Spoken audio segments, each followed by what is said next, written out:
আসসালামু আলাইকুম। আশা করি সবাই ভালো আছেন। আমিও আপনাদের দোয়ায় ভালো আছি। যে যেখান থেকে আমার কথাগুলো শুনছেন এবং আমাকে দেখছেন, সবাইকে জবমেট একাডেমির পক্ষ থেকে আন্তরিক শুভেচ্ছা ও অভিনন্দন জানাচ্ছি। আমি শাহিন স্যার, লেখক সায়েন্স ম্যাথ, সায়েন্স মানসিক দক্ষতা, সায়েন্স রিটেন ইত্যাদি ইত্যাদি। তো আজ এমন একটা টপিকস পড়াবো, বিন্যাস ও সমাবেশ। বিন্যাস ও সমাবেশ সাধারণত আমাদের যে সকল চাকরির পরীক্ষায় কাজে লাগে। আমি বলছি যে বিশেষ করে নবম থেকে 13তম গ্রেড প্লাস বিসিএস এর প্রিলি এবং রিটেন সব জায়গাতে কাজে লাগে। এখন নবম থেকে 13তম গ্রেডের মধ্যে যে সকল চাকরি আছে, যেমন দুদক, তারপরে আপনার ওই কর অঞ্চলের মানে প্রথম শ্রেণীর বা দ্বিতীয় শ্রেণীর যে সকল চাকরি আছে, এই সকল চাকরিতে সাধারণত বিন্যাস সমাবেশ থেকে অঙ্ক আসে। যেমন 13তম গ্রেডের মধ্যে আছে হলো প্রাইমারি সহকারী শিক্ষক, সেখানেও কিন্তু 2026 সালে একটা বিন্যাস থেকে অঙ্ক আসছে। সুতরাং এই অধ্যায়গুলো যারা পুরোপুরি ম্যাথে নাম্বার পেতে চান, তারা এই অধ্যায়টা ভালো করে দেখবেন। এবং যারা বিশেষ করে বিসিএস পরীক্ষা দেবেন তাদের তো বিকল্প নেই। তবে এই অধ্যায়টা এতটা ইজি, এমন কোনো স্টুডেন্ট নাই যে এই অধ্যায়টা ভয় পায় না। কিন্তু ভয় পায় একটাই কারণ, তারা অঙ্কটা বা অধ্যায়টা ভালো করে বুঝতে চায় না, বুঝার আগেই মারা যায়। তাই ডাক্তার দেখার আগে যদি রোগী ভয়ে মারা যায়, তাহলে ডাক্তার কিভাবে রোগ নির্ণয় করবেন? সুতরাং এই অধ্যায়টাও ঠিক এরকম একটা জিনিস, এত ইজি। আপনি যদি মনোযোগ সহকারে পড়েন তাহলে আপনি বলবেন জীবনে আরো আগে কেন করলাম না। এই জিনিসটা মাথায় রাখবেন যে এটা হলো আগে বুঝতে হবে, তারপরে আপনি পারবেন। আর যারা বিশেষ করে 14তম থেকে 20তম গ্রেডের পরীক্ষা দিবেন, গ্রেডের তারা এই বিন্যাস সমাবেশ করবেন না। কারণ এই বিন্যাস সমাবেশ থেকে এই ধরনের চাকরির পরীক্ষায় কখনো প্রশ্ন আসে না। অনলি শুধু এই কয়েকটা পরীক্ষায় আসে, নবম থেকে 13তম গ্রেডের মধ্যে সাধারণত আসে। আর বিসিএস এর তো কোনো মাপই নাই। তো যাই হোক, কে কোথা থেকে দেখছেন অবশ্যই কমেন্টে একটু জানান, আর আল্লাহর রাস্তে একটু শেয়ার করে দেন কে কোথা থেকে দেখছেন।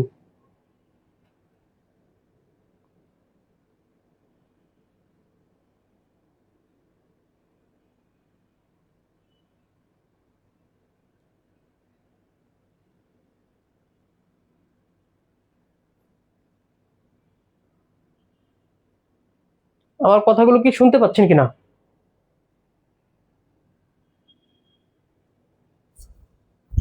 আমার কথাগুলো কি শোনা যাচ্ছে কিনা?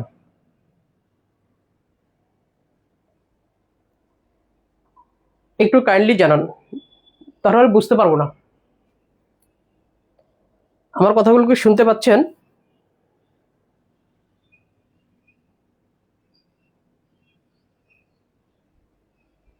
কাইন্ডলি একটু জানান।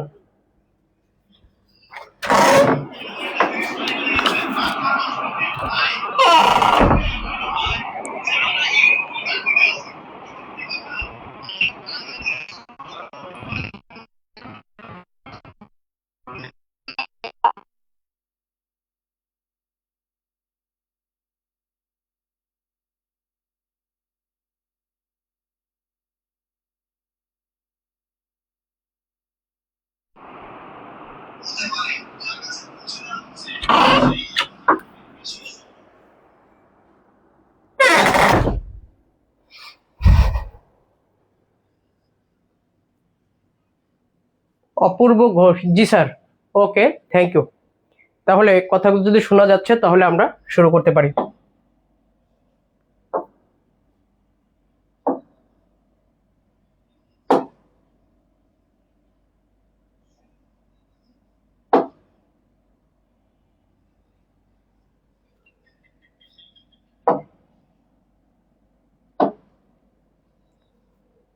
এবার আমরা শিখব যে আসলে বিন্যাসটা কি। আমাকে একটু সময় দিলে আমি সুন্দর করে শিখাই দিতে পারবো। বিন্যাস, বিন্যাসের প্রথম শর্ত হলো এক, নির্দিষ্ট, নির্দিষ্ট। দুই,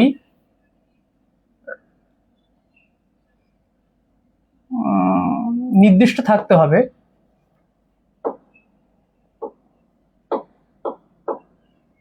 দুই, আইডি থাকতে হবে।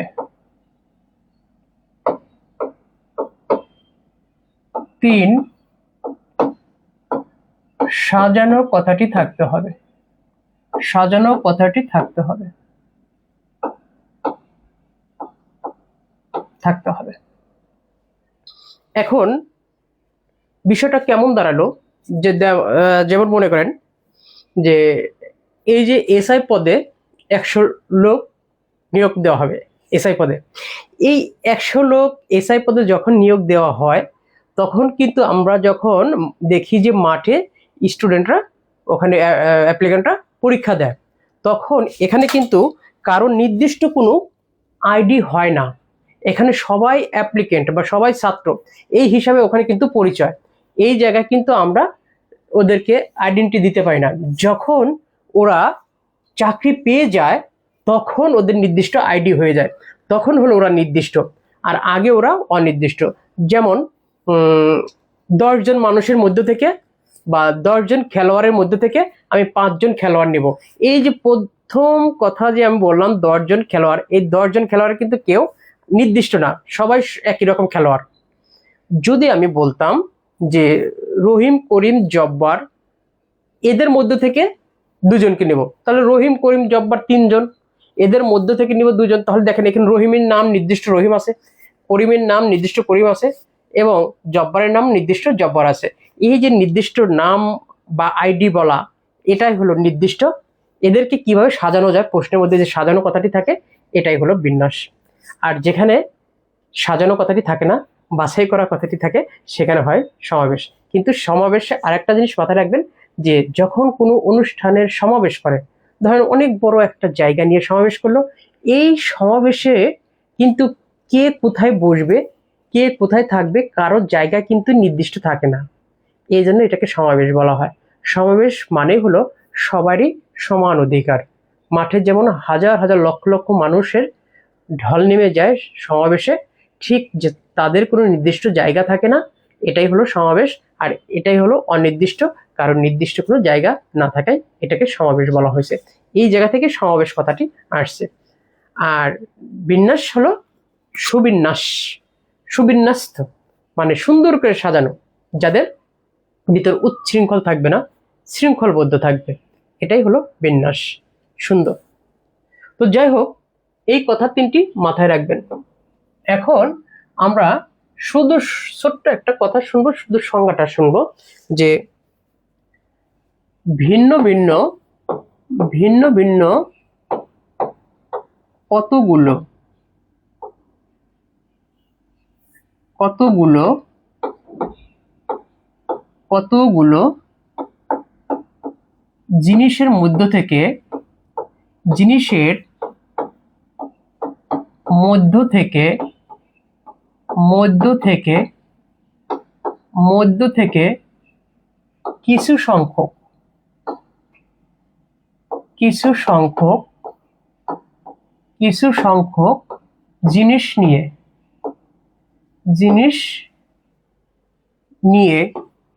কিছু সংখ্যক জিনিস নিয়ে সাজানো সাজানো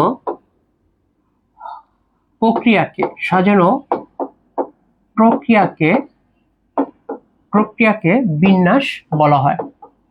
বিন্যাস বলা হয়, প্রক্রিয়াকে বিন্যাস বলা হয়। ওকে, বিষয়টা যে ভিন্ন ভিন্ন কতগুলো জিনিসের মধ্য থেকে কিছু জিনিস নিয়ে আমরা সাজাবো, এই প্রক্রিয়াটা হলো বিন্যাস।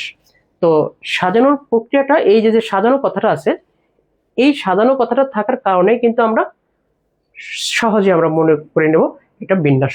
যখন আমরা পেইড বেসে পড়াই বিশেষ করে অনেক ডিপলি যায়, অনেক বিস্তারিত আরো পড়ায়। কিন্তু এখন তো আসলে দড়ির উপরে আছেন, কোনো রকম দেখতেছেন ও টেনে টেনে চলে যাচ্ছেন, এর নাম তো পড়ানো না। আমরা জুম অ্যাপসের মাধ্যমে পড়াবো এবং আমাদের কোর্সটা শুরু হতে যাচ্ছে।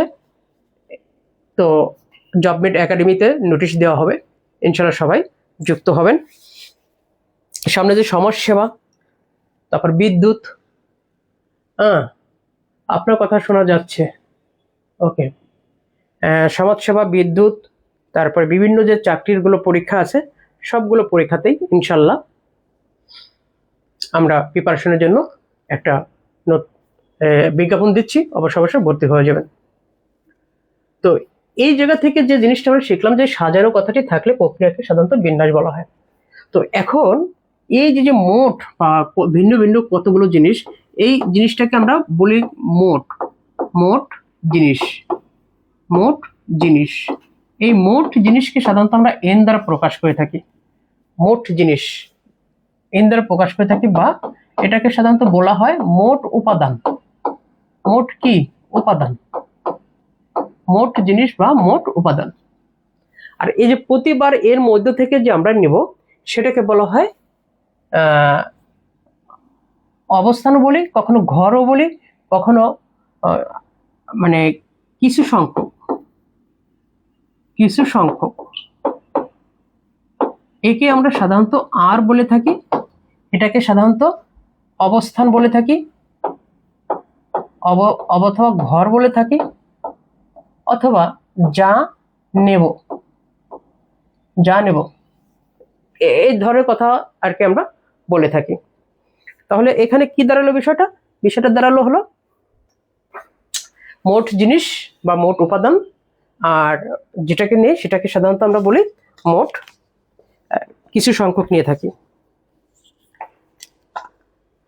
তবে এখানে একটা শর্ত আছে, সেই শর্তটা হলো, এটা নোট করে রাখবেন, এই শর্তটা হলো এই এন এর মান আর এর সমান অথবা বড় হবে, কিন্তু আর কখনো বড় হতে পারে না। তাহলে বিষয়টা কি দাঁড়ালো যে আমি 100 জনের ছাত্রের মধ্যে থেকে আমি 99 জন নিতে পারবো, 100 জনও নিতে পারবো, কিন্তু 101 জন তো নিতে পারবো না, কারণ আমার আছেই হলো 100 জন। আমি কি করে আমি 101 জন নেব? এই জন্য আর এর মান কখনোই কি হবে না, এন এর থেকে বড় হবে না। তাহলে এদের পরিচয়টা কি দাঁড়ালো? এদের পরিচয়টা দাঁড়ালো এন পারমিউটেশন আর। এই এন কে কখনো কি বলা হয়? উপাদান। উপাদান। একে কখনো কখনো কি বলা হয়? ঘর অথবা অবস্থান। অবস্থান।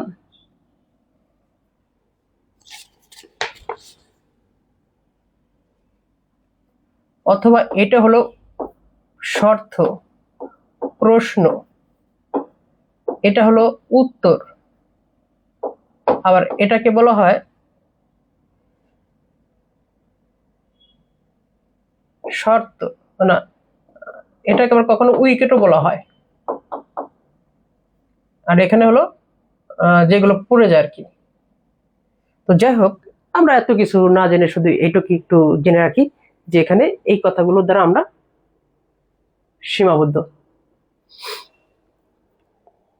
কে কোথায় থেকে দেখছেন এবং কথাগুলো শুনছেন অবশ্যই একটু কমেন্টে জানান। আল্লাহর রাস্তে একটু শেয়ার, লাভ, রিয়েক্ট দিতে পারেন কিনা।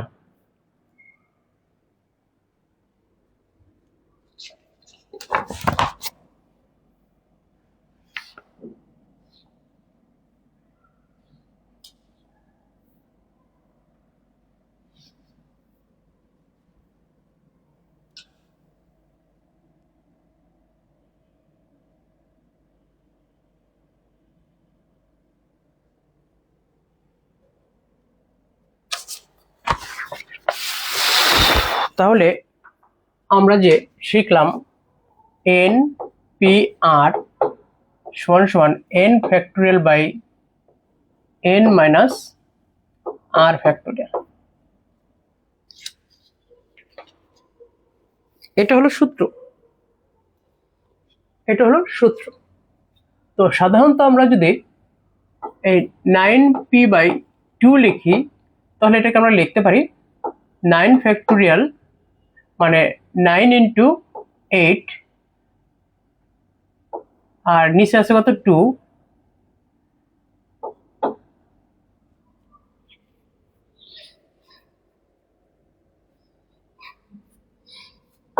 7। আচ্ছা আমি ফ্যাক্টোরিয়ালটা বুঝাই দিই। এটা 9 ফ্যাক্টোরিয়াল বাই 9 মাইনাস 2 ফ্যাক্টোরিয়াল, তার মানে 9 ফ্যাক্টোরিয়াল বাই 7 ফ্যাক্টোরিয়াল, তার মানে 9 ইন্টু 8 ইন্টু 7 ফ্যাক্টোরিয়াল, নিচে 7 ফ্যাক্টোরিয়াল। এটা কেটে গেলে থাকে কত 9 ইন্টু 8, 8 নং 72। এখন এই ফ্যাক্টোরিয়াল বলতে আমরা কি বুঝি? ফ্যাক্টোরিয়াল বলতে বুঝি ধরেন 9 ফ্যাক্টোরিয়াল, 9 ফ্যাক্টোরিয়াল বলতে বুঝি 9 into 8 into 7 into 6 into 5 into 4 into 3 into 2 into 1। মানে যে সংখ্যার ফ্যাক্টোরিয়াল কথা বলা হবে সেই সংখ্যা থেকে 1 পর্যন্ত এক এক করে কমতে কমতে যাইতে থাকবে। যেমন যদি বলি 5 ফ্যাক্টোরিয়াল, তাহলে প্রথমে কত বসবে 5 4 3 2 1, এক এক করে কমে কমে মানে কম কম হয়ে কিন্তু তারপরে আমাদের 1 পর্যন্ত গিয়ে বসেছে, এটাকে বলা হয় ফ্যাক্টোরিয়াল। তো সুতরাং আমাদের ফ্যাক্টোরিয়াল সম্পর্কে এইটুকু ধারণা থাকলে এনাফ, আর কিছু লাগবে না। তবে 0 ফ্যাক্টোরিয়াল মান 1, এই কিছু কিছু জিনিস আছে এগুলো জেনে রাখবেন। 0 ফ্যাক্টোরিয়াল মান 1, 1 ফ্যাক্টোরিয়াল মান 1, ঠিক আছে, এগুলো একটু জেনে রাখা বেটার। এই হলো মূল কথা। তো সাধারণত আমরা যখন এই অঙ্কটাই যদি করি যে 9p2, সাধারণত দেখেন এখানে আমাকে অনেকগুলো কাটাকাটি করা লাগছে। তো আমরা এইভাবে এখন আর করবো না, একটা সহজ টেকনিক শিখে নেব। সেটা হলো এই নিচে পি আর আছে কয়টা? 2টা। তার মানে এই 9 থেকে শুরু হবে কয় ঘর পর্যন্ত? 8 পর্যন্ত। কারণ এখানে আমার যেহেতু এটাকে আমরা কি বলেছি? ঘর বলেছি। এই যে ঘর, অবস্থান, উত্তর বলেছি। তার মানে আমার এখানে ঘর আছে কয়টা? 2টা। এই ঘর আছে কয়টা? 2টা। কত থেকে বসবে? 9 থেকে বসবে। তাহলে এই যে প্রথমে 9, তারপরে একটা বসে গেল, তাহলে পরেরটা কত হবে? 8। এই যে 8। এইভাবে সাধারণত আমরা করব। আবার যদি বলি যে 5p2, তাহলে আমার ঘর এখানে কয়টা আছে? 2টা। তাহলে এই ঘরে প্রথমে কত আছে? 5। এই ঘরে পরেরটা কত? 4। কম 4 পাঁচা কত? 20।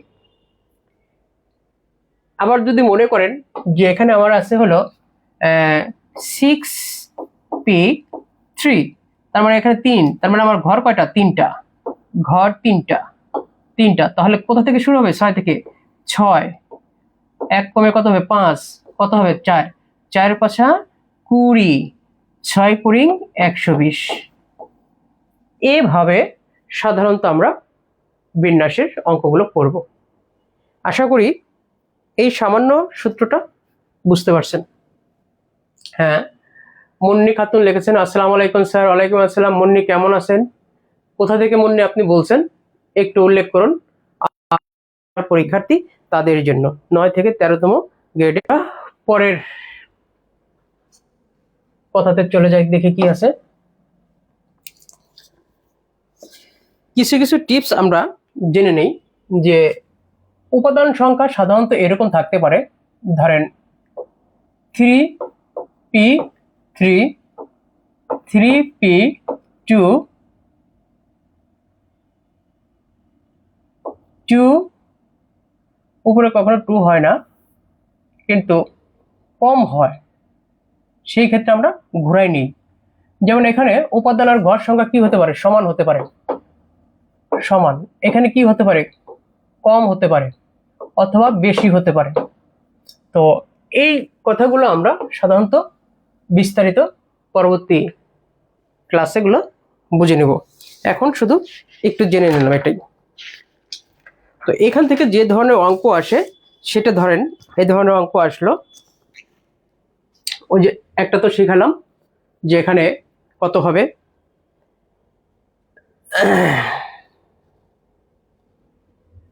যেমন DAUGHTER ডটার শব্দটি থেকে, এই যে শব্দটি থেকে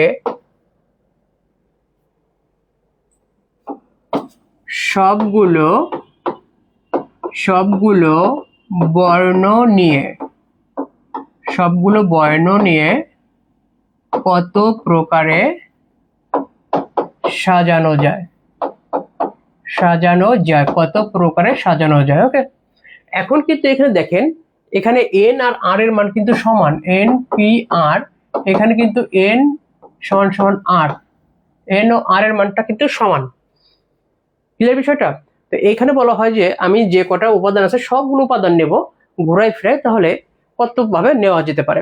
সেই ক্ষেত্রে আমার এই ধরনের যখন সমান হয় তখন আমাদের সূত্রটা হয় এন বা আর ফ্যাক্টোরিয়াল, অর্থাৎ এখানে যা আছে সবগুলোই ফ্যাক্টোরিয়াল।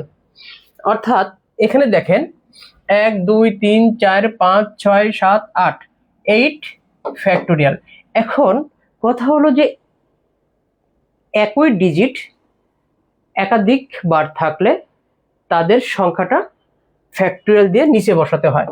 তাহলে এবার দেখেন, এখানে ডি একবারই আছে, এ একবারই আছে, ইউ একবারই আছে, জি একবার আছে, এইচ একবার আছে, টি ই আর সবাই একবার আছে, এই জন্য আর নিচে বসাতে হয়নি, সরাসরি এটাই হয়ে গেছে। অর্থাৎ 8 ফ্যাক্টোরিয়াল মানে 8 ইন্টু 7 ইন্টু 6 ইন্টু 5 4 3 2 1, এটা ক্যালকুলেশন করে যা হয় তা বসিয়ে দিবেন।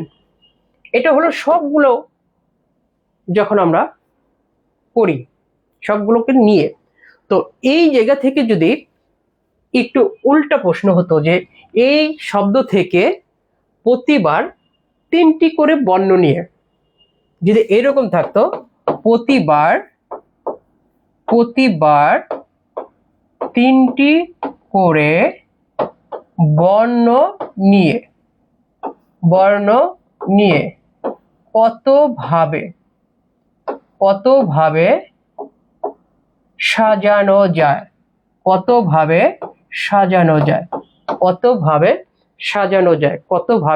সাজানো যায়। আমি কিন্তু এখানে 3টি বর্ণ নেব, কয়টার মধ্যে থেকে? 8টা বর্ণের মধ্যে থেকে। আগের বার প্রশ্ন ছিল হলো 8টার মধ্যে থেকে 8টাই নিতে বলছে, যে শব্দ থেকে সবগুলো বর্ণ নিয়ে, মানে 8টি নিয়ে। আর এবার কিন্তু আমি 8টি নেব না, প্রতিবার 3টি করে বর্ণ নেব। তাহলে আমার মোট বর্ণ আছে কয়টি? 8টি। কয়টি? 8টি। তাহলে এই যে 8 পি কয়টা করে নিতে বলছে? 3টা করে নিতে বলছে। তার মানে আমার ঘর কয়টা হবে? 3টা ঘর হবে, 1 2 3। তাহলে প্রথম শুরু হবে কত থেকে? 8।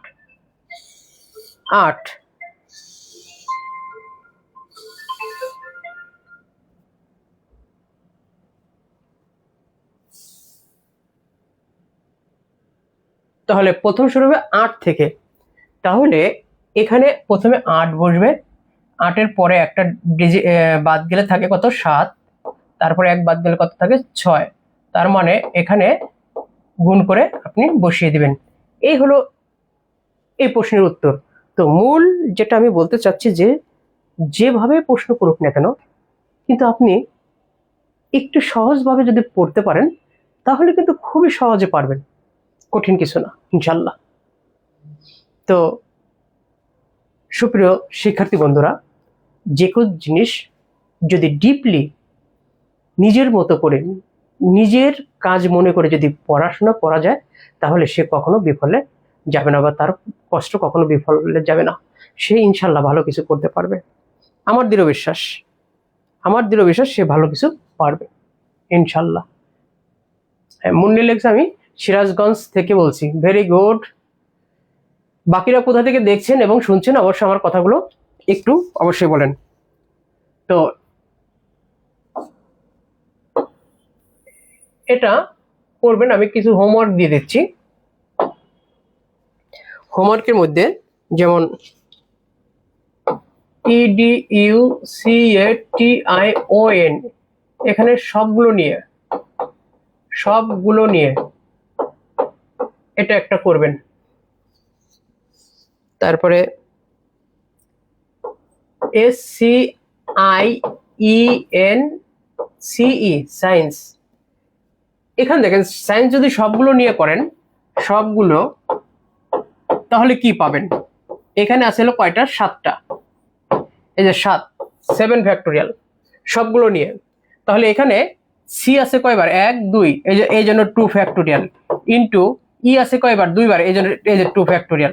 এই যে এখানে একাধিক বর্ণ, এই যে সি 2বার থাকার কারণে এখানে 2 ফ্যাক্টোরিয়াল হয়েছে। আই 2বার থাকা, এই সরি ই 2বার থাকার কারণে, আরো একটা 2 ফ্যাক্টোরিয়াল হয়েছে। তো বিষয়টা হলো যে আমার একাধিক বর্ণ থাকলে আমাদের সাধারণত এভাবে বসায় যেতে হবে। তো এটা একটু ক্যালকুলেশন করে করবেন। যেমন আরেকটা প্রশ্ন দেই, 2026 সালে দুদক মহাপরিচালক দুদকে আসছিল যে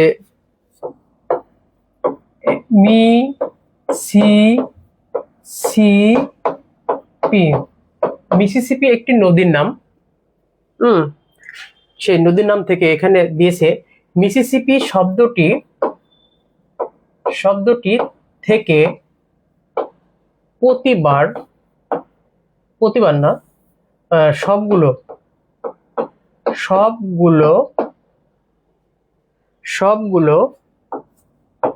বর্ণ নিয়ে কতভাবে সাজানো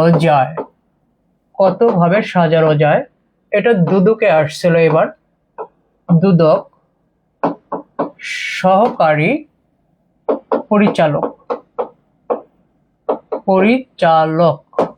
2026 এই প্রশ্নটা আসছিল। তাহলে আমি যদি আগের প্রশ্নটা বুঝিয়ে থাকি তাহলে অবশ্যই এই প্রশ্নটা আপনি বুঝতে পারবেন, অবশ্যই এই প্রশ্নটা বুঝতে পারবেন।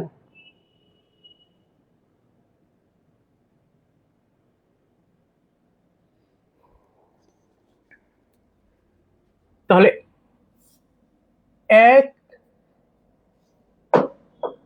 1 2 3 4 5 6 7 8 9 10 11।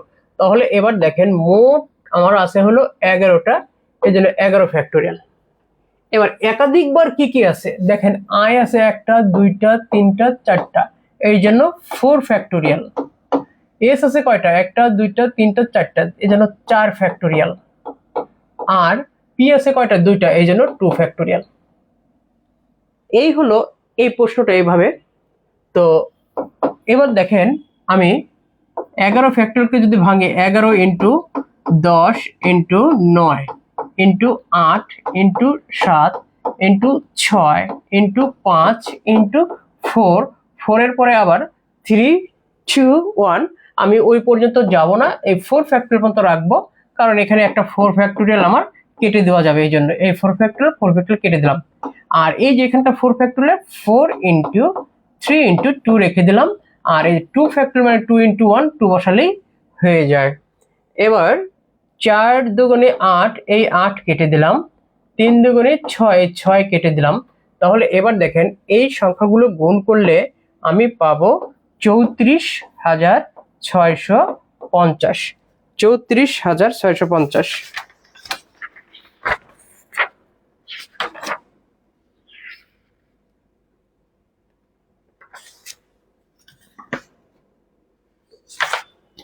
এই প্রশ্নের উত্তর 34,650। তুলে নেন। আর আরেকটা অঙ্ক আমি দিয়ে দেব, সেটা বাসায় করবেন। সেটা হলো A B S C I double S A, এটাকে কত ভাবে সাজানো যায়। এটা 50তম বিসিএস এ আসছে। এবার 50তম বিসিএস এই প্রশ্নটা, এটা হোমওয়ার্ক রইল, হোমওয়ার্ক। আমার কথাগুলো বুঝতে পারছেন কিনা? জব প্রিপারেশন 50টি প্লাস বইয়ের পিডিএফ মূল্য মাত্র 50 টাকা। বাবার একজন আর একজনের বিজ্ঞাপন দিয়ে দিচ্ছে, বাহ,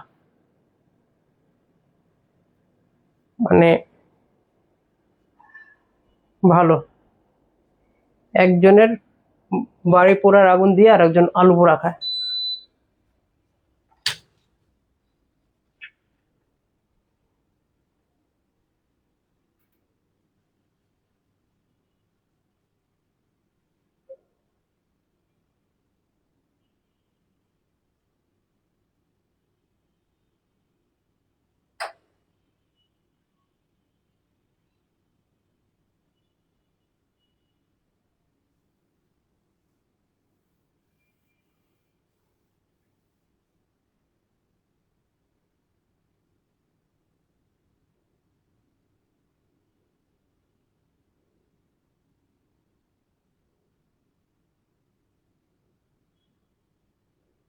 শফিক আহমেদ স্যার কেমন আছেন?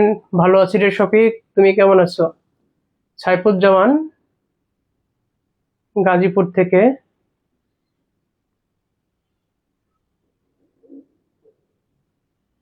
ময়মনসিংহ থেকে শফিক, অন্নি খাতুন।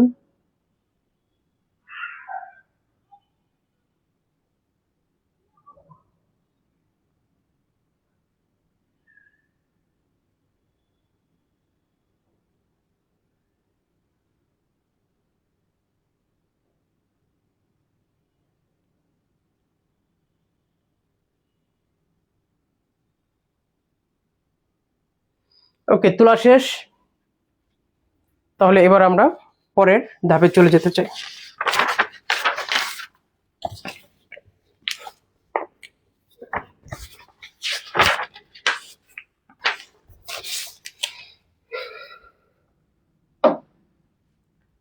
দেখেন,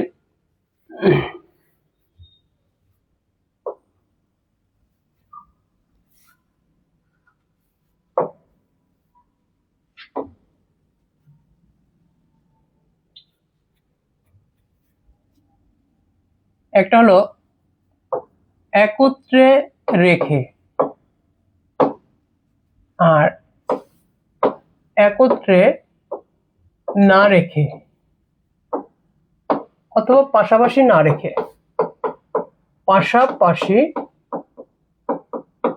পাশাপাশি না রেখে, একত্রে রেখে বা পাশাপাশি রেখে, পাশাপাশি পাশাপাশি রেখে, আর একত্রে না রেখে পাশাপাশি না। মানে ধরেন একটা সিনেমা হলে 100 জন মানুষ সিট পেয়েছে, ভালো কথা।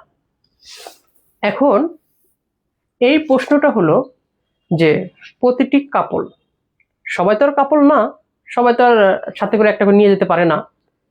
কিছু তো আবার বিনোদনের জন্য, আমরা ছোটবেলায় দেখছি অনেকে নিয়ে গেছে সাথে করে, কিন্তু আমরা আসলে যখন বড় হয়েছি তখন সিনেমা হলগুলো আর পরিবেশ ছিল না। ওই যা এখন মোটামুটি সিনেপ্লেক্স এই জাতীয় যা আছে এগুলোই এখন মোটামুটি একটু চলে। এখন তো সিনেমা হলগুলোই বাতিল হয়ে গেছে। তো যাই হোক, যে একটা কথা হলো যে 100 জন লোক এই জায়গায় ঢুকছে সিনেমা হলে। কাপল যারা আছে, যারা জুটি আছে, যারা একসাথে গেছে, তারা পাশাপাশি বসবে ওর কথা মতো। আর ওর কথা মতো বলছে যে এই কাপল হোক আর যাই হোক, ছেলে আর মেয়ে কেউ যেন পাশাপাশি না বসে। বিষয়টা বোঝা গেছে? একটা হলো পাশাপাশি বসবে আর একটা হলো পাশাপাশি বসবে না, দুই ধরনের অঙ্ক হয়।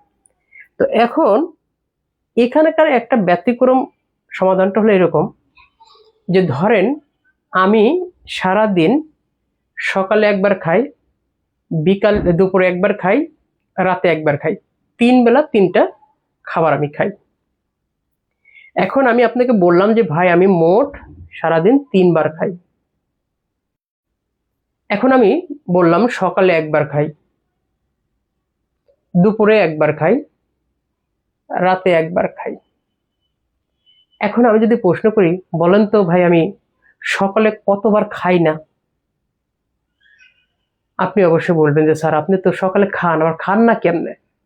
খাই না, সেটা কি হবে?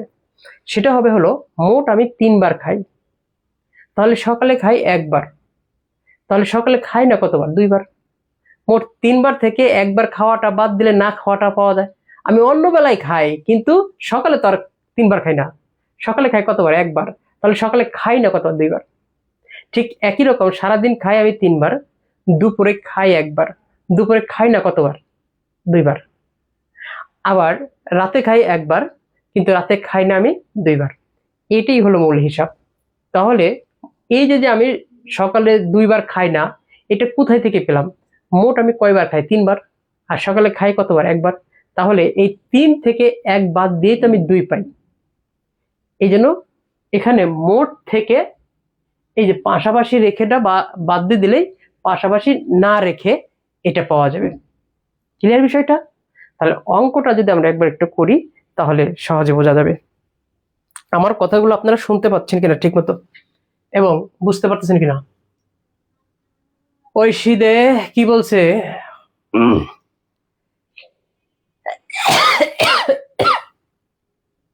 ভেরি গুড, সমাধানটা দিয়ে দিয়েছেন। তো এখানে যদি আমি বলি যে SCIENCE সায়েন্স শব্দটি থেকে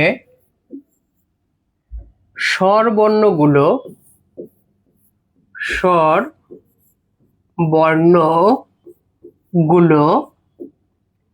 একত্রে রেখে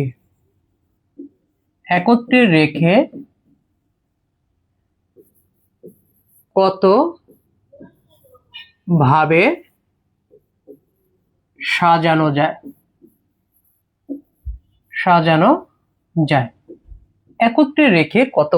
সাজানো যায়? একত্রে রেখে কতভাবে সাজানো যায়। আর ওই কথাটা যদি আমি এইভাবে লিখি যে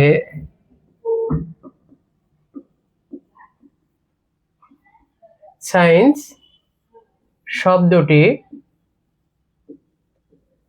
থেকে স্বরবর্ণগুলো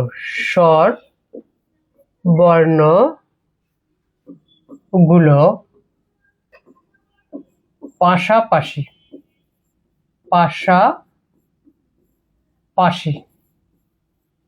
না রেখে এই একটা করে শেয়ার হয় না, এত কষ্ট করে লিখে পড়াচ্ছি। আজকে লিখে পড়ানোর মধ্যে একটা মজা আছে, কারণ এই বিন্যাস সমাবেশের অঙ্কগুলো ওই সরাসরি বোর্ড দেখে পড়ানো থেকে একটু লিখে পড়াইলে বা বারবার কথাগুলো যদি একটু শোনেন না, তাহলে শুনতে ভাল লাগে এবং সহজে ধরা যায়। এই জন্য আজকে একটু লিখে পড়ানোর টেকনিক নিয়েছি, যেন আপনারা বুঝতে পারেন।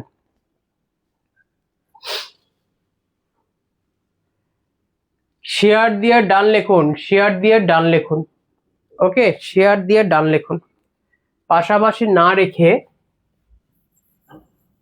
কত ভাবে সাজানো যায়? অঙ্কটা খুবই সহজ। তো আগে দেখেন এখানে আমাদের স্বরবর্ণগুলো কি আছে। স্বরবর্ণ আছে হলো আই, ই, ই, তিনটে স্বরবর্ণ আছে। তার মানে আমরা এই তিনটে স্বরবর্ণ ওদের মধ্যে যদি আগে চেঞ্জ করি, তাহলে ওরা আছে হলো 3 ফ্যাক্টোরিয়াল, আর হলো ই দুইবার আছে তাই 2 ফ্যাক্টোরিয়াল।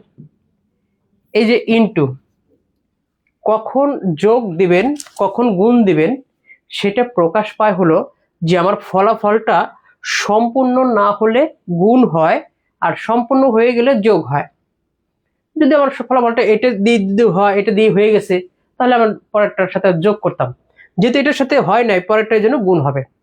তাহলে এখানে আমরা শুধু এর মধ্যে পেলাম, আর এখন এদের মধ্যে থেকে একটা তো এই জায়গায় বসে যাবে, ঠিক আছে। আর বাকি যে চারটা আছে, সে বাকি চারটা কি আছে? S, C, C, N. এদের সাথে কিন্তু এই যে এখানে একটা বসলো, আর এই টোটাল একটা জিনিস একত্রে ওদের সাথেও থাকবে, সেটা কে? আই, ই, ই। তাহলে এটাকে যদি একটা ধরি, এই একটা, মোট কয়টা? 5টি। তাহলে এই 5টির মধ্যে আমরা 5 ফ্যাক্টোরিয়াল, 1 2 3 4 5, 5 ফ্যাক্টোরিয়াল, আর সি আছে দুইবার, এই জন্য 2 ফ্যাক্টোরিয়াল। তাহলে এখানে আসছে কত? 3 × 2 / 2, এই যে 2, আর এখানে পাবো হলো 5 × 4 × 3 × 2, আর নিচে আছে 2। এই 2 কেটে গেল, এই 2 কেটে গেল। তাহলে 3 4 12, 5 12 60, 12 5 12 60, আর 180।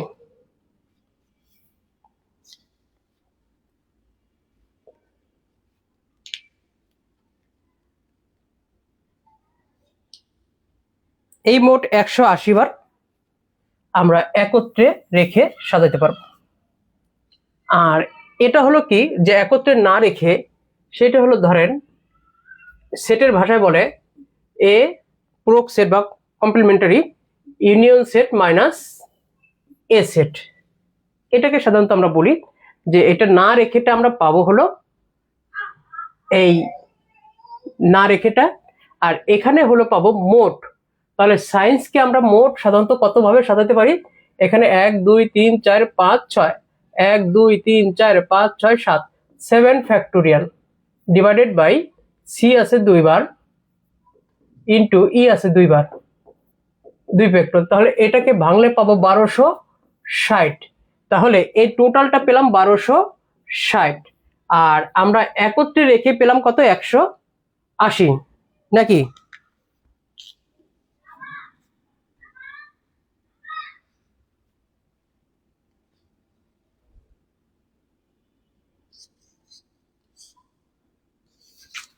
একশো আশি, হ্যাঁ, এটা বিয়োগ দিলে পাবে 1080।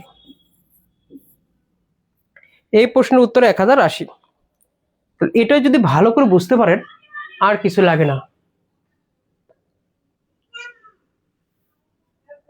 আবার বোঝান, হ্যাঁ আবার বলছি যে সায়েন্স শব্দটি থেকে স্বরবর্ণগুলোকে একত্রে রেখে সাধারণত কতভাবে করতে পারবো? তাহলে স্বরবর্ণগুলোর মধ্যে আগে নিজেদের মধ্যে আগে বিন্যাস করব, কারণ ওরা তো পরিবর্তন হয়ে বসতে পারবে। কারণ আই ই ই এভাবে বসতে পারবে, আই ই আই ই এভাবে বসতে পারবে, আবার ই ই আই এভাবে বসতে পারবে। এই জন্য ওরা নিজেদের মধ্যে তিনবার, এই যে তিনবার তিন ভাবে বসতে পারে নিজেদের মধ্যে। এখন ওদেরকে একটি ধরে একটা বান্ডিল আকারে এক জায়গায় রাখলাম, কারণ এখানে যদি একটা বসে যায় নিজেদের মধ্যে, এই যে কোনো একভাবে বসে গেল, এইভাবে বসলো এখানে বসার পরে বাকি দুটো থাকবে না, ওরাও তো এখানে যে বসবে। তো এখানে তো একটা বান্ডিল এক পাশে থাকবে, সে যে জায়গায় থাক, এই জায়গায় থাক, এখানে থাক, এক জায়গায় থাকবে। তাহলে এটা এটা আর এটাকে একটা ধরলাম, আর বাকি বর্ণগুলোকে একটা একটা করে ধরে মোট 5টা বর্ণ। তাহলে টোটাল হলো 5 ফ্যাক্টোরিয়াল, আর এখানে এস একবার, সি 2 বার, এজন্য 2 ফ্যাক্টোরিয়াল। এটাকে ভাঙলে টোটালটা গুণ করলে 180 হয়। এটা হলো 180। আর টোটাল এটা হলো সায়েন্সকে ভাঙলে সাধারণত এই 1260 বার হয়। এটা হলো টোটাল 1260। আর এ হলো একত্রে পাশাপাশি রেখে, এই যে এটা একত্রে পাশাপাশি রেখে, এই যে 180, এটা হলো 180। আর পাশাপাশি না রেখে এত। তাহলে এই অঙ্কটা যদি আসে তাহলে আপনাকে এইভাবে করে যেতে হবে। আর এই অঙ্কটা যদি আসে তাহলে প্রথমে আপনাকে এটা বের করতে হবে, তারপরে এই অংশ করতে হবে, তারপরে এই অংশ করতে হবে।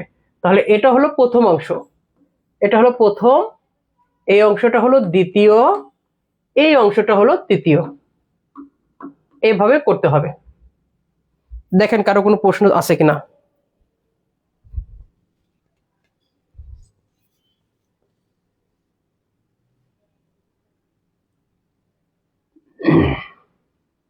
তুলে নেন। আর আরেকটা অঙ্ক দেব হোমওয়ার্ক,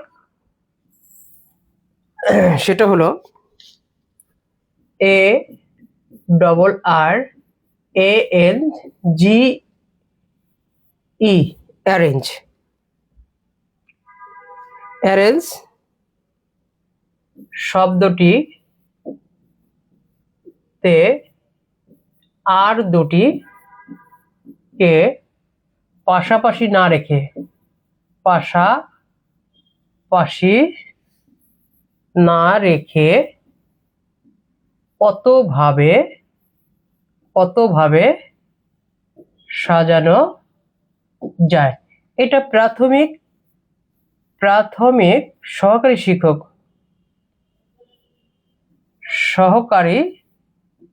শিক্ষক 2026 এই বছরে আসছে, তো এই যে দেখেন এই বই থেকে হুবহু এই অঙ্কগুলো কমন, এই যে হুবহু অঙ্কগুলো কমন পড়ে। তো আশা করি যাদের কাছে এই বইটি আছে তাদের আর গণিতের জন্য কারো কাছে যেতে হবে না, এবং কারো কাছে গণিত সাহায্য লাগবে না, শুধু এই বইটি পড়ে পড়েই আপনি সম্পূর্ণ প্রিপারেশন নিতে পারবেন ইনশাল্লাহ। এই বইটা এমন একটা বই যে বইটা বাজারের সবচেয়ে সহজ এবং সেরা বই। প্রতিটি অঙ্ক ব্রটে করা প্রথমে, তাও একটা নিয়ম না, 2-3টা নিয়মে করা, আবার শর্ট নিয়মেও করা। আপনার যেটা ভালো লাগবে ঠিক সেটা করতে পারবেন। তো বিষয়টা হলো যে এটা যদি আপনি 6 মাস সময় দিয়ে পড়তে পারেন, ইনশাল্লাহ কারো কাছে যেতে হবে না। বিলিভ ইট অর নট, সব বই ফেলে দিবেন, আর কোনো বই পড়বো না, শুধু একটাই পড়বো। চ্যালেঞ্জ দিয়ে বললাম, অস্ত্র থাকলে যুদ্ধ করে শান্তি পাবেন, অস্ত্র না থাকলে যুদ্ধ করে শান্তি পাবেন না। আপনার কাছে একটা বই আছে আর একটা বই কিনতে তো সমস্যা নাই, 2-3টা বই মিলে পড়েন না। ম্যাথে যারা খুব দুর্বল তারা 2-3টা বই মিলে পড়েন, দেখেন যে কোনো একটা ভালো না লাগলে আর একজনের লেখাটা ভালো লাগবে। তো এইগুলো মিলেই মিশে পড়তে হয়, একাধিক বই কিনতে হয়। কিনলে এটা হলো যারা বেশি ভালো পারতে চায় এবং যারা চালাক তারা কিন্তু এই কাজগুলোই করে থাকেন সাধারণত। হ্যাঁ, ঐশী দে বলেছে বুঝেছি স্যার, ভেরি গুড, তোমার জন্য অপেক্ষা করছিলাম। এটা হোমওয়ার্ক রইলো, করবা, এটা হোমওয়ার্ক রইলো।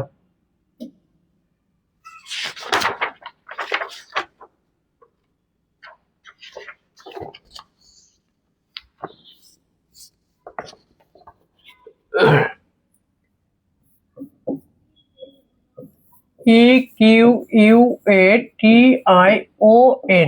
ইকুয়েশন শব্দটি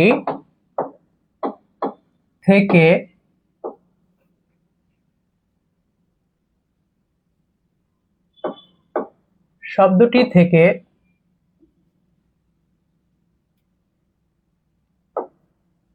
কত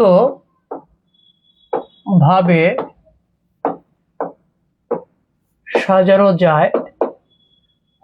সাজানো যায়, যেখানে নদী এসে মিশে গেছে, যেখানে স্বর বর্ণগুলো সর্বদাই প্রথমে থাকবে, যেখানে নদী এসে মিশে গেছে। কি বলছে যে ইকুয়েশন শব্দটিকে কতভাবে সাজানো যায়, যেখানে স্বরবর্ণগুলোকে প্রথমে থাকবে, যেখানে স্বরবর্ণগুলো সর্বদাই প্রথমে থাকবে। এখানে একটা নিয়ম আছে যে যাদেরকে ফিক্সড করা হয় তারা সবসময় কি হয়ে যায়, বাদ হয়ে যায়। যাদের FIXED ফিক্সড করা হয় তারা বাদ পড়ে যায়। যাদেরকে ফিক্সড করা হয় তাদের বাদ দিয়ে দেওয়া হয়। অর্থাৎ এখানে স্বরবর্ণগুলো ফিক্সড, মানে প্রথমেই থাকবে, ওরা ছাড়া কখনো থাকবে না, মানে আঠা দিয়ে প্রথমে আগে লাগিয়ে দিতে হবে, তারপর বাকিগুলো বসান। তাহলে এখানে যদি স্বরবর্ণগুলো আছে EUAIO 1 2 3 4 5, 5টি। এরপরে বাকি আছে কি QTN 3টি।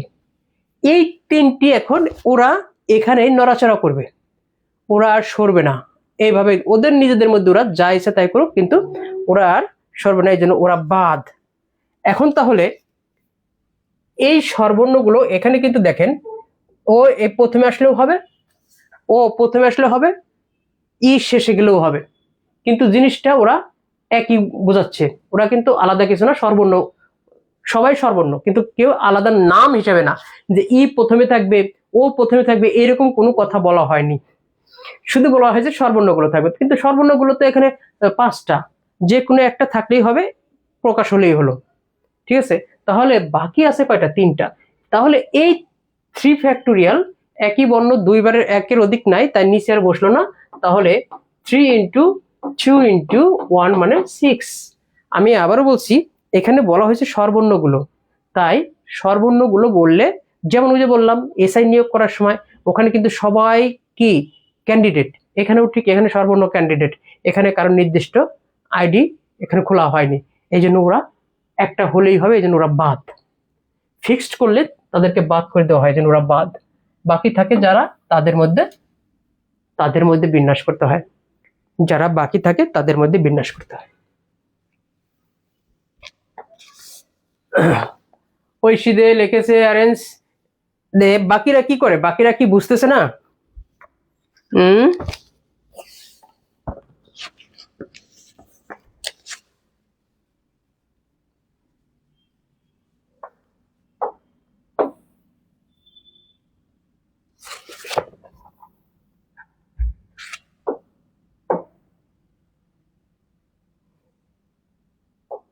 হ্যাঁ, ইকুয়েশন শব্দটি থেকে যেখানে স্বরবর্ণগুলো প্রথমে থাকবে, ভালো কথা। এরপরে যদি আমি আরেকটা অঙ্ক লিখি, ধরেন এখানে একটা গেল, 2 নম্বর অঙ্কটা যদি লিখি যে ইকুয়েশন শব্দ থেকে কতভাবে সাজানো যাবে, যেখানে যেখানে না, আমি অঙ্কটা তাহলে ভালো মতো লিখে দিই। EQUATION ইকুয়েশন শব্দটি থেকে 5টি করে বর্ণ নিয়ে কতভাবে সাজানো যাবে। 1 নম্বরটা হলো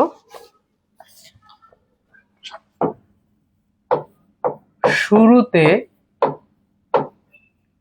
একটি স্বরবর্ণ থাকবে। 2 নম্বর হলো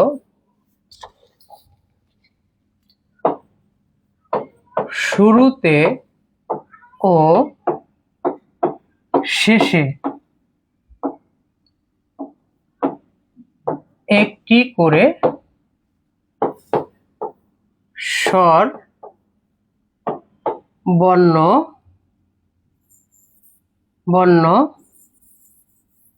থাকবে। শুরুতে ও শেষে, আর ওটা দিছি শুরুতে। তাহলে এখানে কিন্তু আগের প্রশ্নটা থেকে একটু অন্যরকম আছে।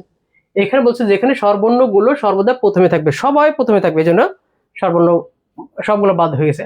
আর এখানে কিন্তু 1 নাম্বার বলছে শুরুতে একটি স্বরবর্ণ থাকবে, আর এখানে বলছে শুরুতেও থাকবে এবং শেষেও থাকবে। আমার কথাগুলো কি বুঝতে পারছেন কিনা? হ্যাঁ, অপূর্ব ঘোষ বলেছে জি স্যার, আর অপূর্ব ঘোষ বলেছে আপনার কথা শোনা যাচ্ছে। ওকে, ভেরি গুড। অঙ্কগুলো বুঝতে পারছেন কিনা? যদি বুঝে থাকেন অবশ্যই ডান লিখুন। অঙ্কগুলো বুঝতে পারছেন কিনা দ্রুত বলেন।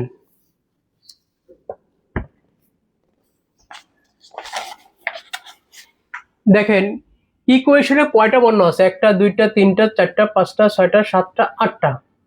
কয়টা বর্ণ আছে? 8টা।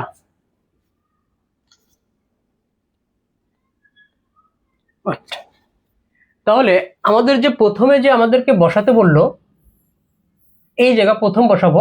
প্রতিবার আমরা 5টা করে বর্ণ নিব। এই জায়গা একটা একটা একটা একটা, মোট 5টা করে বর্ণ নেব। এবার এই জায়গায় আমাদের বসবে স্বরবর্ণ বসবে। এখন আমার স্বরবর্ণ আছে 5টি। কি কি আছে স্বরবর্ণ? 5টি। E Q E U Q I O, 5টি। তাহলে 5টির মধ্যে আমার এখানে কিন্তু এই 5টির মধ্যে যে কোনো একটি বসলেই হলো। তার মানে এখানে আমার 5টির মধ্যে যে কোনো একটি বসলেই হবে। এই যে এখানে একটি বসে গেল, 5টির ভিতর থেকে যে কোনো একটি। এবার দেখেন আমি এখানে একটি বসালাম, তাহলে বাকি আমার 5টার মধ্যে একটা বসালাম, কিন্তু বাকি 4টা এদের মধ্যেও বসতে পারবে। তাহলে বাকি এই স্বরবর্ণ আছে 4টা, আর ব্যঞ্জন বর্ণ আছে বাকি 3টা। কি কি? Q T N. তাহলে মোট কয়টা? 7টা। তাহলে 7টার মধ্যে এখানে একটি বসতে পারবে, 7টার ভিতরে। তাহলে 7টার ভিতরে একটা বসলে থাকে কয়টা? 6। তাহলে এই 6টার মধ্যে আবার এখানে একটা বসতে পারবে। এখন রইলো কয়টা? 5টা। এই 5টার মধ্যে এখানে একটা বসতে পারবে। এখন রইলো কয়টা? 4টা। এই 4টার মধ্যে এখানে একটা বসতে পারে। 1 2 3 4 5। তাহলে মোট আবার 5টা বসলো। তাহলে এটা দেখেন আমার প্রথমে কিন্তু ঠিকই আমি স্বরবর্ণের 5টা আছে, 5টার মধ্যে একটা বসাই দিছি। তাহলে স্বরবর্ণ একটা বসাই দেওয়ার পরে মোট আমার বর্ণ আছে হলো 8টি। তার মধ্যে থেকে একটা বসে গেলে থাকে কয়টা? 7টি। এই 7টির মধ্যে থেকে একটা বসাইছি, তার মানে ও চলে গেল। এবার আমার বর্ণ থেকে 6টা, 6টার মধ্যে একটা বসাইছি, ও চলে গেল, 5টার মধ্যে একটা, ও চলে গেল, 4টার মধ্যে একটা। এবার এগুলো যদি আমি গুণ করি, টোটালটা যদি গুণ করি পাবো 4200। অর্থাৎ অঙ্কটা আমার কিভাবে করতে হবে, 5p1 ইন্টু 7p4, এটা করলে এভাবে পাওয়া যায়। আর এই জায়গাতে দেখেন আমার প্রথম যে 5টির মধ্যে এই যে 5টি, এই জায়গায় একটা ভাওয়েল মানে স্বরবর্ণ বসবে, এই জায়গায় একটা স্বরবর্ণ বসবে, আর ভিতরে যে 3টা এই জন্য কনসোনেন্ট বসবে, ব্যঞ্জন বর্ণ বসবে, এখানে ব্যঞ্জন বর্ণ বসবে। এবার লক্ষ্য করে দেখেন যে আমি যদি এই জায়গা আমার স্বরবর্ণ আছে 5টি, এই 5টির মধ্যে একটি এখানে বসিয়ে দিলাম, 5টির মধ্যে একটি চলে গেল, আর রইল কটা, 4টি। তাহলে আমার শেষে গিয়ে এই 4টির মধ্যে একটি বসবে, কারণ আমার 5টির মধ্যে একটি বসে গেল, রইল কটা, 4টা, আর এই যে 4টির মধ্যে একটা বসে গেল। এখন দেখেন আমার 2টা স্বরবর্ণ কিন্তু আমার সবসময় দুই পাশে বসে যাচ্ছে, তাহলে 5টা স্বরবর্ণের মধ্যে আমার 2টা যদি চলে যায় তাহলে থাকে কটা, 3টা। আমার এই 3টা, আর আমার ব্যঞ্জন বর্ণ আছে কটা, 3টা, তাহলে মোট আছে কয়টা, আমার 6টা। আবার বলছি 5টার মধ্যে এখানে একটা বসে গেল প্রথমে, আর বাকি থাকে 4টা, 4টার মধ্যে এখানে একটা বসে গেল, তাহলে 2টা স্বরবর্ণ আমার বসে গেল, তাহলে থাকে আমার 3টা। এই আর ব্যঞ্জন বর্ণ থাকে 3টা, তাহলে 3 আর 3 6, তাহলে এই 6টার মধ্যে এই একটা এখানে বসে গেল, তাহলে এই 6টার মধ্যে একটা বসে গেলে থাকে কটা, এখানে 5টা, এই 5টার মধ্যে একটা বসে গেল, তাহলে 5টার মধ্যে একটা বসে গেলে থাকে কটা, 4টা, এই 4টার মধ্যে একটা বসে গেল, তাহলে 1 2 3 4 5, 5টি বসে গেল। তাহলে আমার এখন এইগুলো যদি গুণ করি তাহলে আমি ফলাফলটা পেয়ে যাব, কত পাবো, 2400। 2400 খুবই সিম্পল, একদম সিম্পল। তাহলে এই ক্যালকুলেশনটা সর্বনিম্ন কি হয়, 5p2 ইন্টু 6p3, 3 আর 2 5, এই যে হয়ে গেল। এই জিনিসটাই এইভাবে বোঝালাম।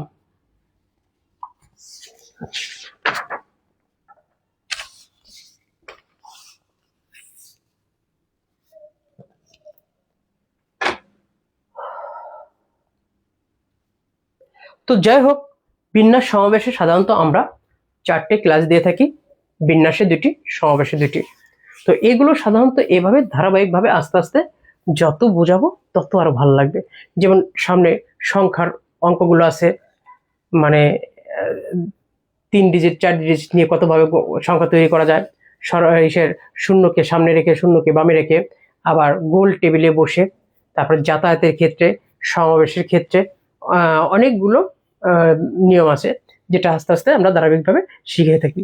তো যাই হোক, একদিন তো সবকিছু শেখানো সম্ভব না। তো এইগুলো যদি আপনি সহজে এইভাবে শিখতে চান তাহলে অবশ্যই অবশ্যই এই বইটি আপনি সংগ্রহ রাখতে পারেন, এবং ইনশাল্লাহ রাখলে আপনার 100% কাজে দিবে। তো যাই হোক, আজকে আর বেশি লেন্দি করব না। ভালো থাকবেন, সুস্থ থাকবেন, যে যেখানে থাকেন নিরাপদে থাকবেন, আর আমাদের পেজের সাথে যুক্ত থাকেন। ইনশাল্লাহ আগামীকাল আবার ঠিক 9টায় আবার ক্লাস পাবেন, বাংলা ক্লাস। তো আর আরেকটা কথা, যে প্রতি শুক্রবার যে পরীক্ষাগুলো হয় সেই পরীক্ষাগুলোর জন্য আপনারা অবশ্যই অবশ্যই যে প্রশ্নগুলো সলভ হয় আমাদের জবমেট একাডেমির পক্ষও পাবেন, আবার ইউটিউব চ্যানেলগুলোতে পাবেন। ইউটিউব চ্যানেল যেমন জবমেট একাডেমি ইউটিউব চ্যানেল, অথবা সায়েন্স ম্যাথের জন্য গণিত অংশটুকু সায়েন্স ম্যাথে পাবেন, সায়েন্স ম্যাথ ইউটিউব চ্যানেল, হ্যাঁ, এখানেও পাবেন ম্যাথের অংশটা, আর জবমেট একাডেমিতে ফুল অংশটাই পাবেন। তো যাই হোক, ভালো থাকবেন, সুস্থ থাকবেন, এই কামনা জানিয়ে আজকের মতো এখানে শেষ করছি। Everyone happy learning. আসসালামু আলাইকুম রহমতুল্লাহি ওয়া বারাকাতুহু।